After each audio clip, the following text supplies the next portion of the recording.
메밀꽃 필 무렵. 이효석.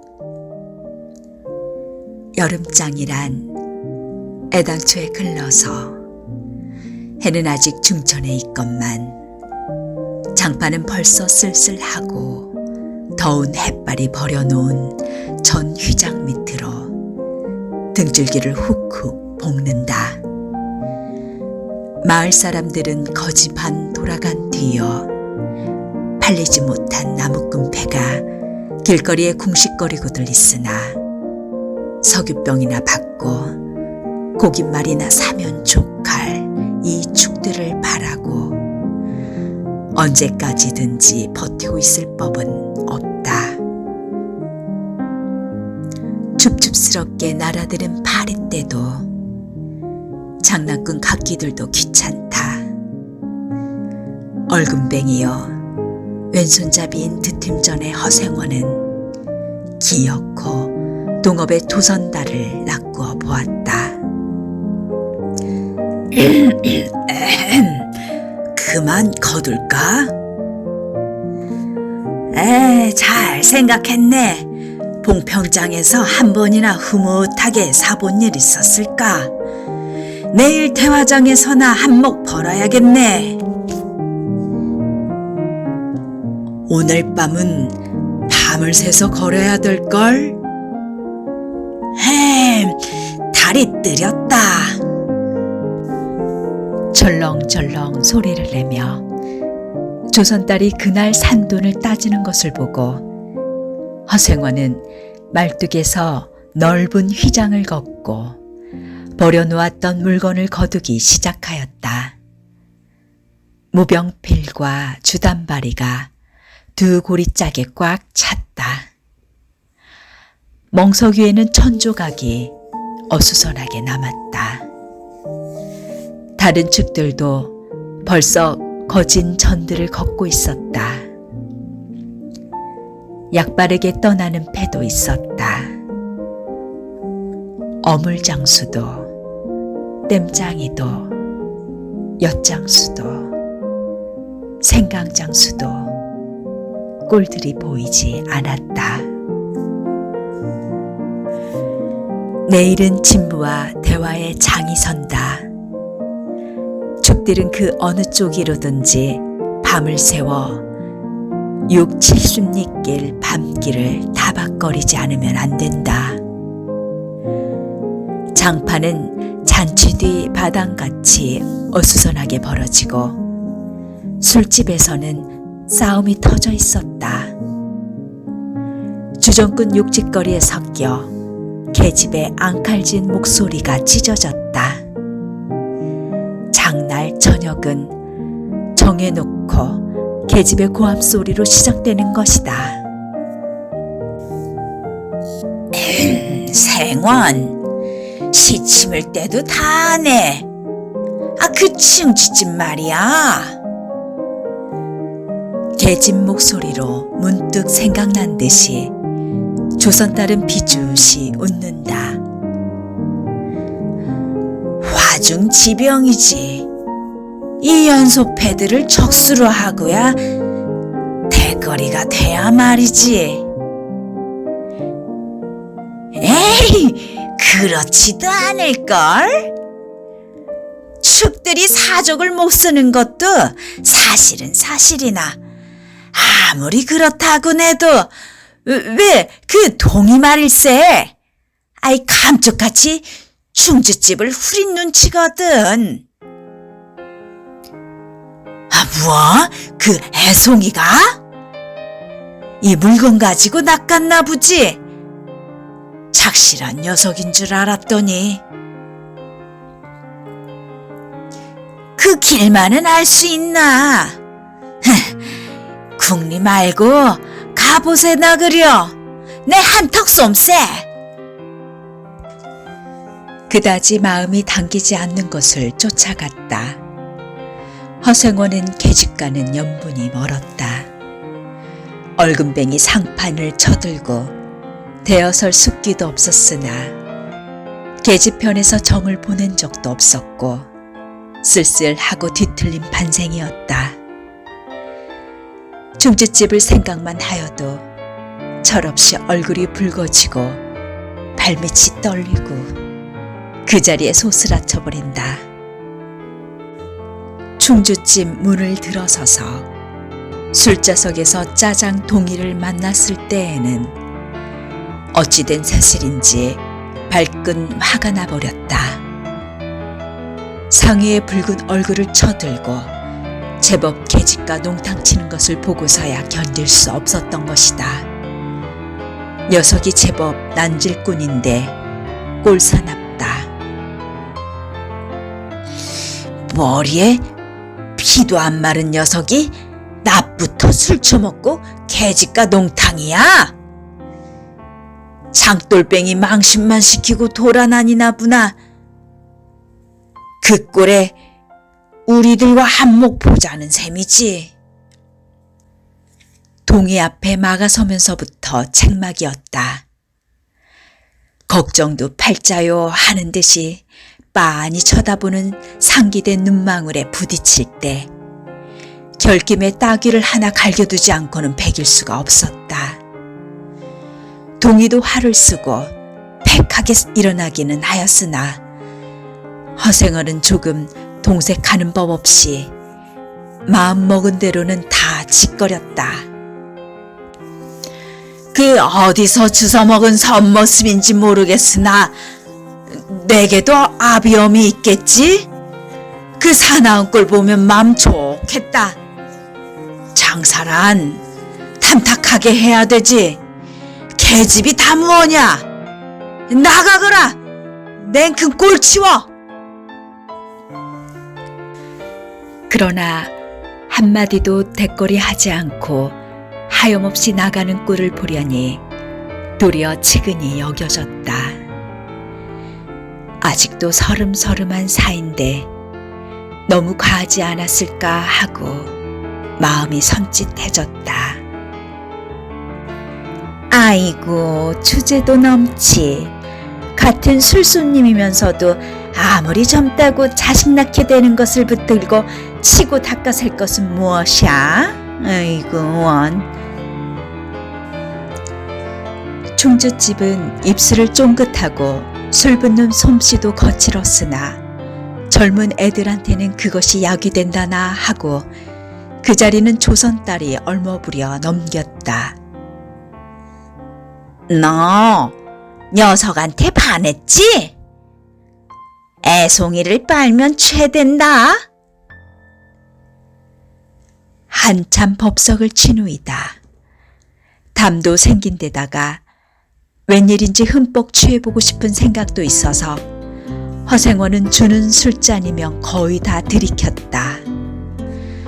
거나 해짐을 따라 계집 생각보다도 동희의 뒷일이 한결같이 궁금해졌다. 내 꼴에 계집을 가로채서는 어떡할 작정이었누 하고 어리석은 꼬락서니를 보질게 책막하는 마음도 한편에 있었다.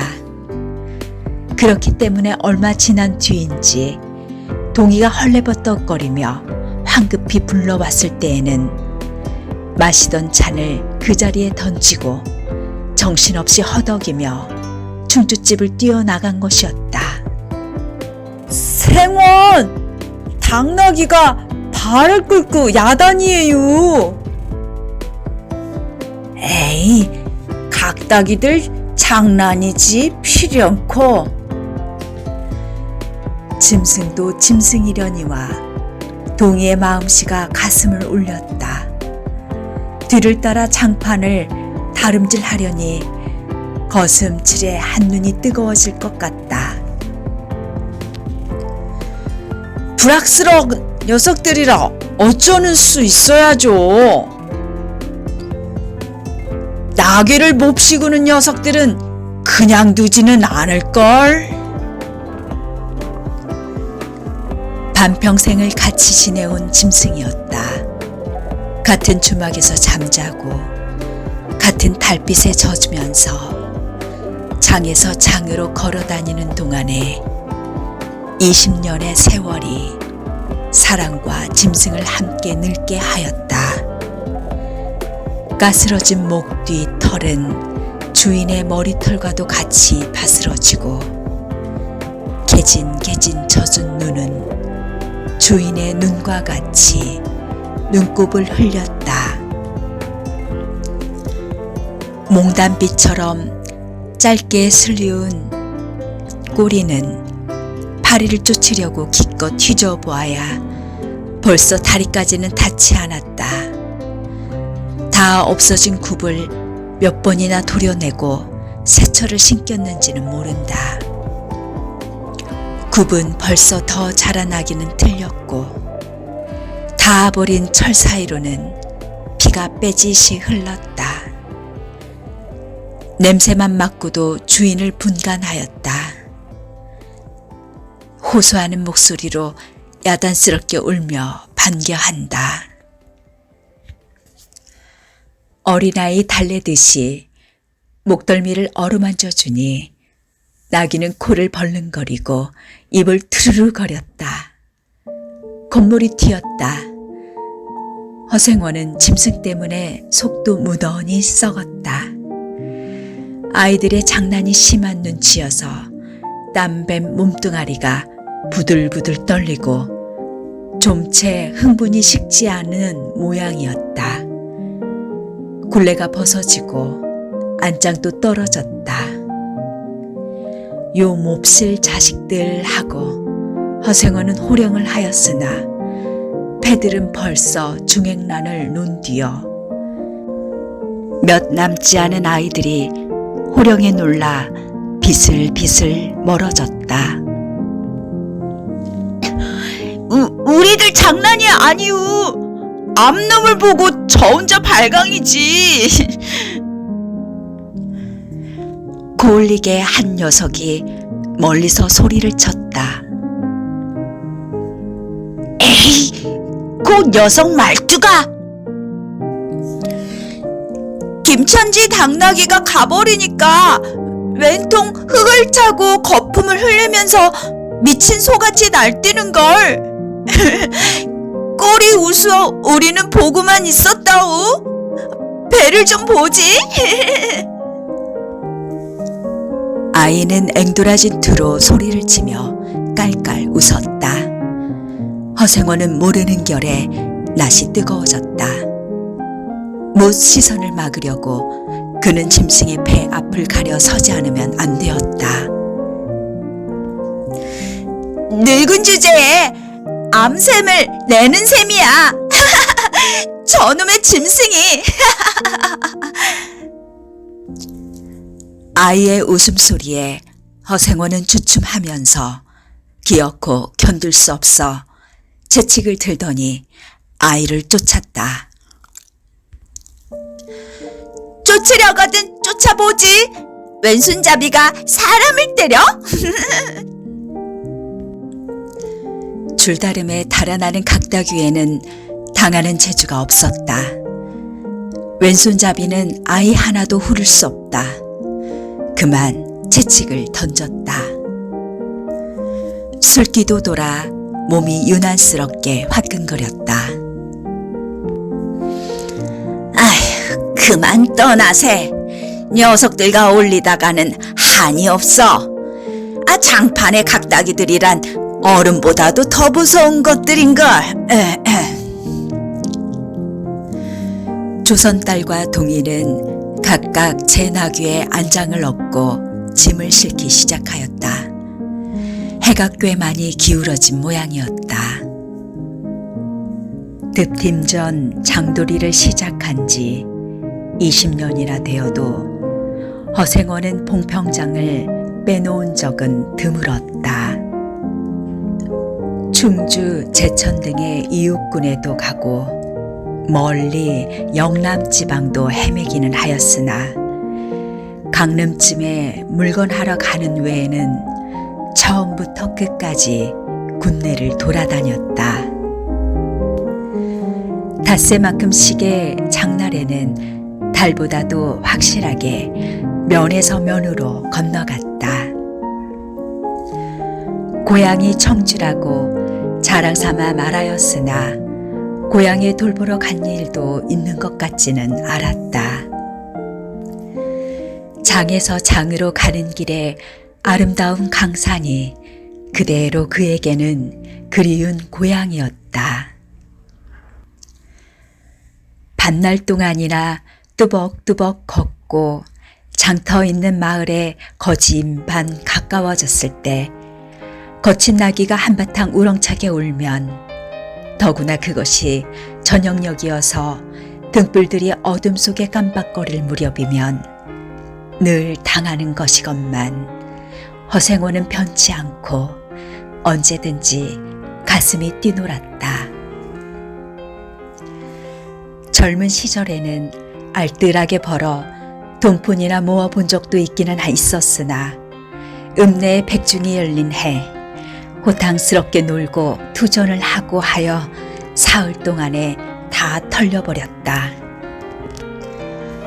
나귀까지 팔게 된 판이었으나 애끓는 정분에 그것만은 이를 물고 단념하였다. 결국 도로아미타불로 장돌이를 다시 시작할 수밖에는 없었다. 짐승을 데리고 읍내를 도망해 나왔을 때에는 너를 팔지 않기 다행이었다고 길가에서 울면서 짐승의 등을 어루만졌던 것이었다. 빛을 지기 시작하니 재산을 모으려면 당초에 틀리고 간신히 입에 풀칠을 하러 장에서 장으로 돌아다니게 되었다. 호탕스럽게 놀았다고는 하여도 계집 하나 후려보지는 못하였다. 계집이란 쌀쌀하고 매정한 것이었다. 평생 인연이 없는 것이라고 신세가 서글퍼졌다. 일신에 가까운 것이라고는 언제나 변함없는 한 필의 당나귀였다. 그렇다고는 하여도 꼭 한 번의 첫일을 잊을 수는 없었다. 뒤에도 처음에도 없는 단 한 번의 괴이한 인연. 봉평에 다니기 시작한 젊은 시절의 일이었으나 그것을 생각할 적만은 그도 산 보람을 느꼈다. 달밤이었으나 어떻게 해서 그렇게 됐는지 지금 생각해도 도무지 알 수 없어. 허생원은 오늘 밤도 또 그 이야기를 끄집어내려는 것이다. 조선 딸은 친구가 된 일에 귀에 못이 박히도록 들어왔다. 그렇다고 실증을 낼 수도 없었으나 허생원은 시침을 떼고 되풀이 할 대로는 되풀이 하고야 말았다. 달밤에는 그런 이야기가 격에 맞거든. 조선딸 편을 바라는 보았으나 물론 미안해서가 아니라 달빛에 감동하여서였다. 이지로는 졌으나 보름을 갓 지난 달은 부드러운 빛을 흐붓이 흘리고 있었다. 대화까지는 70리의 밤길, 고개를 둘이나 넘고 개울을 하나 건너고 벌판과 산길을 걸어야 된다. 길은 지금 긴 산 허리에 걸려 있다. 밤중을 지나 무렵인지 죽은 듯이 고요한 속에서 짐승 같은 달의 숨소리가 손에 잡힐 듯이 들리며 콩포기와 옥수수 잎새가 한층 달에 푸르게 젖었다. 산 허리는 온통 메밀밭이어서 피기 시작한 꽃이 소금을 뿌린 듯이 흐뭇한 달빛에 숨이 막힐 지경이다. 붉은 대궁이 향기같이 애잔하고 나귀들의 걸음도 시원하다. 길이 좁은 까닭에 세 사람은 나귀를 타고 외줄로 들어섰다. 방울 소리가 시원스럽게 딸랑딸랑 메밀밖에로 흘러갔다. 앞장선 허생원의 이야기 소리는 꽁무니에 선 동이에게는 확적히는 안 들렸으나 그는 그대로 개운한 제멋에 적적하지는 않았다. 장이선 꼭 이런 날 밤이었네. 객주집 도박이란 무더워서 잠이 들어야지. 밤중은 돼서 혼자 일어나 개울가에 목욕하러 나갔지. 봉평은 지금이나 그제나 마찬가지지. 보이는 곳마다 메밀밭이어서 개울가가 어디 없이 하얀 꽃이야. 돌밭에 벗어도 좋을 것을 달이 너무도 밝은 까닭에 옷을 벗으러 물방앗간으로 들어가지 않았나. 이상한 일도 많지. 거기서 남대없는 성서방네 처녀와 마주쳤단 말이지. 봉평서야 제일 가는 일색이었지. 팔자에 있었나 보지. 아무렴하고 응답하면서 말머리를 아끼는 듯이 한참이나 담배를 빨 뿐이었다. 구수한 자줏빛 연기가 밤 기운 속에 흘러서는 녹았다. 날 기다리는 것은 아니었으나 그렇다고 달리 기다리는 놈팡이가 있는 것도 아니었네. 처녀는 울고 있단 말이야. 짐작은 되고 있었으나 성서방네는 한창 어려워서 들고 날 판인 때였지. 한 집안 일이니 딸에겐들 걱정이 없을 리가 있겠나. 좋은 데만 있으면 시집도 보내련만. 시집은 죽어도 싫다지. 그러나 처녀란 올때같이 정을 끄는 데가 있을까. 처음에는 놀라기도 한 눈치였으나 이 걱정 있을 때는 누그러지기도 쉬운 듯해서 이럭저럭 이야기가 되었네. 생각하면 무섭고도 기막힌 밤이었어. 제천년지로 주랭랑을 놓은 건 그 다음 날이었다. 다음 장도막에는 벌써 온 집안이 사라진 뒤였네. 장판은 소문에 발끈 뒤집혀 고작해야 술집에 팔려가기가 상수라고 처녀의 뒷공론이 자자들하단 말이야. 제천 장판을 몇 번이나 뒤졌겠나. 허나 처녀의 꼴은 꽁거먹은 자리야. 첫날 밤이 마지막 밤이었지. 그때부터 봉평이 마음에 든 것이 반평생을 두고 다니게 되었네. 반평생인들 잊을 수 있겠나. 수 좋았지. 그렇게 신통한 일이란 쉽지 않아. 항용 못난 것 얻어 새끼 낳고 걱정 늘고 생각만 해도 진저리가 나지. 그러나 그늘 막바지까지 장돌뱅이로 지내기도 힘드는 노릇 아닌가. 난 가을까지만 하고 이 생계하고도 하직하려네. 이 대하쯤에 조그만 전방이나 하나 버리고 식구들을 부르겠어. 사시상철 뚜벅뚜벅 걷기란 여간 이래야지.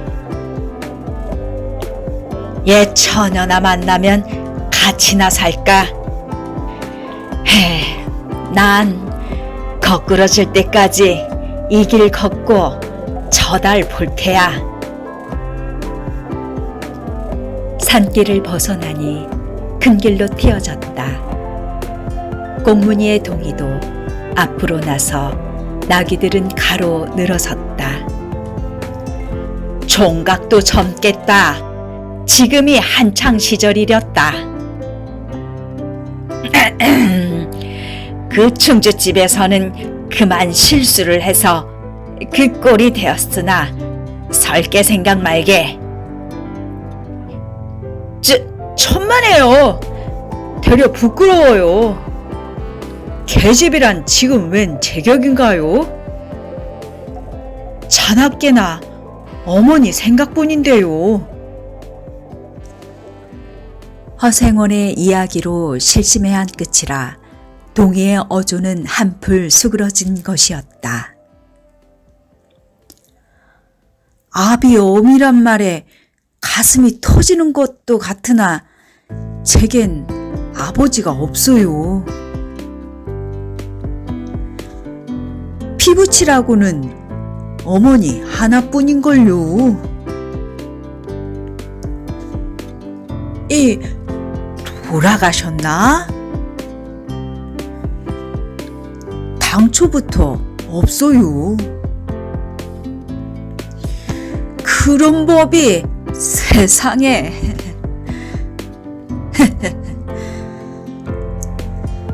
생원과 선달이 야단스럽게 껄껄들 웃으니 동희는 정색하고 우길 수밖에는 없었다. 부끄러워서 말하지 않으려 했으나 정말이에요. 제천 촌에서 달도 차지하는 아이를 닳고 어머니는 집을 쫓겨났죠. 무슨 이야기나 그러기 때문에 지금까지 아버지 얼굴도 본 적도 없고 있는 고장도 모르고 지내와요. 고개가 앞에 놓인 까닭에 세 사람은 나귀를 내렸다. 둔덕은 험하고 입을 벌리기도 대근하여 이야기는 한동안 끊겼다. 나귀는 건듯하면 미끄러졌다. 허생호는 숨이 차 몇 번이고 다리를 쉬지 않으면 안 되었다. 고개를 넘을 때마다 나이가 알렸다. 동기 같은 젊은 층이 그지없이 부러웠다. 땀이 등을 한바탕 쪽 씻어내렸다. 고개 너머는 바로 개울이었다. 장마에 흘러버린 널다리가 아직도 걸리지 않은 채로 있는 까닭에 벗고 건너야 되었다. 고이를 벗어 띠로 등에 얽어매고 반 벌거숭이의 우스꽝스러운 꼴로 물속에 뛰어들었다. 금방 땀을 흘린 뒤였으나 밤물은 뼈를 찔렀다. 그래, 대체 기르긴 누가 기르고? 어머니는 하는 수 없이 의부를 얻어가서 술장수를 시작했죠. 술이 고래라서 의부라고 전 망난이에요. 철들어서부터 맞기 시작한 것이 하룬들 편한 날이 있었을까요? 어머니는 말리다가 차이고 맞고 칼부림을 당하곤 하니 집골이 무엇겠소. 18살 때 집을 뛰쳐나와서부터 이 짓이죠.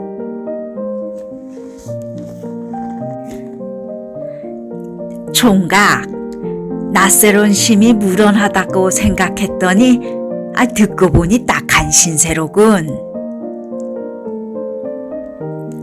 물은 깊어 허리까지 찼다. 속 물살도 어지간히 센 데다가 발에 채는 돌멩이도 미끄러워 금시에 홀칠 듯 하였다. 나귀와 두 손딸은 재빨리 거의 건넜으나 동이는 허생원을 붙드느라고 두 사람은 훨씬 떨어졌다. 모친의 친정은 원래부터 제천이었던가? 웬걸요? 시원스리 말은 안 해주니 봉평이라는 곳만은 들었죠. 봉평? 그래, 그 아비성은 무엇이고? 알 수 있나요? 도무지 듣지를 못했으니까. 그렇겠지. 하고 중얼거리며 흐려지는 눈을 까물까물 하다가 허생원은 경망하게도 발을 빗디디었다. 앞으로 꼬꾸라지기가 바쁘게 몸체 풍덩 빠져버렸다. 허우적거릴수록 몸을 걷잡을 수 없어 동이가 소리를 치며 가까이 왔을 때는 벌써 퍽이나 흘렀었다. 옷째 쫄딱 젖으니 물에 젖은 개보다도 참혹할 꼴이었다. 동이는 물속에서 어른을 해깝게 업을 수 있었다. 젖었다고는 하여도 여인 몸이라 장정 등에는 오히려 가벼웠다. 이렇게까지 해서 안 됐네. 내 오늘은 정신이 빠진 모양이야. 염려하실 것 없어요.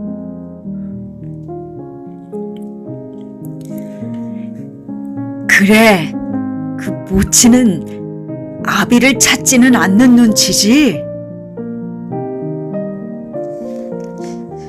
늘 한번 만나고 싶다고는 하는데요. 지금 어디 계신가? 의부와도 갈라져 제천에 있죠. 가을에는 봉평에 모셔오려고 생각 중인데요.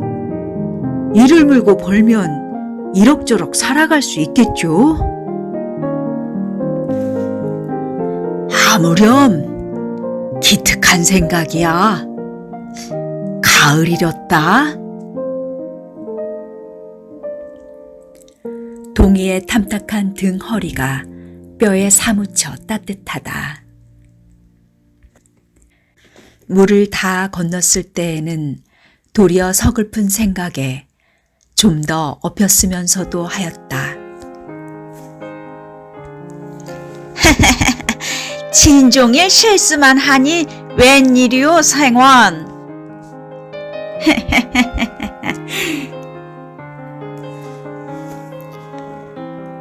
조선딸은 바라보며 기어코 웃음이 터졌다. 나귀야, 나귀 생각하다 실족을 했어. 말 안 했던가? 적글에 제법 새끼를 얻었단 말이지. 읍내 강름집 비마에게 말일세. 길을 쫑긋 세우고 달랑달랑 뛰는 것이 나귀 새끼같이 귀여운 것이 있을까? 그것 보러 나는 일부러 읍내를 도는 때가 있다네. 사람을 물에 빠뜨릴 젠 나는 대단한 나귀 새끼군.